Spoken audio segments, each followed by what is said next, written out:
ډېر خطرمن سړی دی ځکه ډېرې منډې هلې ځلې وایي او د شهداو د بچو دپاره لګیا دی. موږ د دې ډېره دې ته خراج تحسین پېښ کوو. ښه خبره ده ځکه د قوم بچي دا زمونږ بچي دي، د شهداو بچي دا زمونږ بچي دي. د یتیم په سر باندې لاس کېښودل زمونږ د پیغمبر تعلیم دی او موږ د دغه پیغمبر امتیان یو. حضور مبارک فرمایي چې چا د یو یتیم په سر باندې لاس کېښوده هغه ته الله تعالی دومره ثواب ورکوي چې د هر ویښته چې د ده د لاس نه لاندې څومره راغلي دي په هر یو ویښته وله یو یو درجه اوچتوي الله تعالی، یو یو ګناه وله الله تعالی کموي او الله تعالی وله اجر او ثواب ورکوي.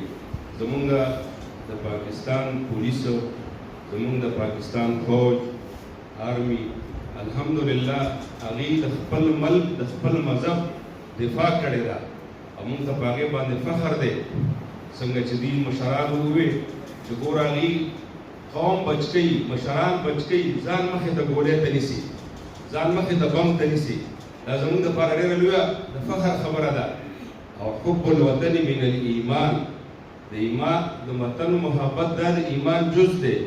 حضور مبارک چې کله د مکې مکرمې نه تلو او مدینې منورې ته هجرت کاوه نو مدینې منورې ته په لاره کې دی یو مقام ته چې ورسېده نو مکې مکرمې ته مخ کړل او ډېر افسوس او جړونې انداز کې وویل چې مکې که زه خلکو نه ویستم ستا نه نو زه به تا نه نوم وتلی، خو خلک مجبوره کړم چې زه د دې ځای نه وځم او تا نه هجرت کومه.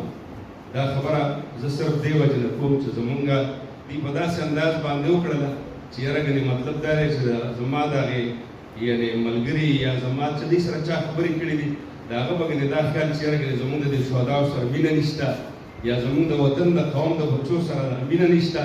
زمونږ سره د ټولو نه زیاته مینه ده، زمونږ د ټولو نه زیاته مینه لرو. خو یو خبره کله کله داسې وي چې د بنده دماغ ته پرېنوځي یا یو خبره د بنده دماغ ته کوز نشي او هغه تاله یو جواب درکړي نو هغه په داسې موقع باندې ټول نه یي پکار، هغه داسې دغه انداز باندې نه یي پکار. زمونږ الحمدلله د هر چا نه قربانۍ زیاتې دي او د دې خلکو سره زموږ مینه محبت زیات دی. خو دا ده چې ما دته بیا هم یو خبره وکړله چې ته د خلکو نه تعاون غواړې نو دا تعاون خلک د سره چې کوي دا د صدقات وي یا دا مثلا لکه اضافي یو خرج دی فی سبیل الله او هر وخت کې چې کوم بنده خرج کوي فی سبیل الله دا هغه وخت کې جایز وي چې د زړه نه وي، چې د زړه نه نه وي هغه دته اجر هم نه ورکولی کېږي. نو ما درته وویل چې تا له څوک څومره څه درکوي نو هغومره بس هغه قبلوه. د دې نه چې دا مطلب ته یو سړی مجبور کړي چې ما له مثلا دونه راکړه دا ورته ما شرعي مسله بیان کړله بیا زما ذمواري وه چې دته به ما شرعي مسله بیا بیانوله. خیر دی بیا ته د هغه سره ورته رنګېږم هغه به دغه عمره وس او نور بیا وس نه کېدل. لهذا مطلب دی چې په دې باندې مذاکره زه د خپلو صاحبانو مخکې مې دا خبره ځکه وضاحت وکړم ستاسو وړاندې چې هسې نه غلط اثر د هغې نه تاسو یو څه وما علینا الا البلاغ.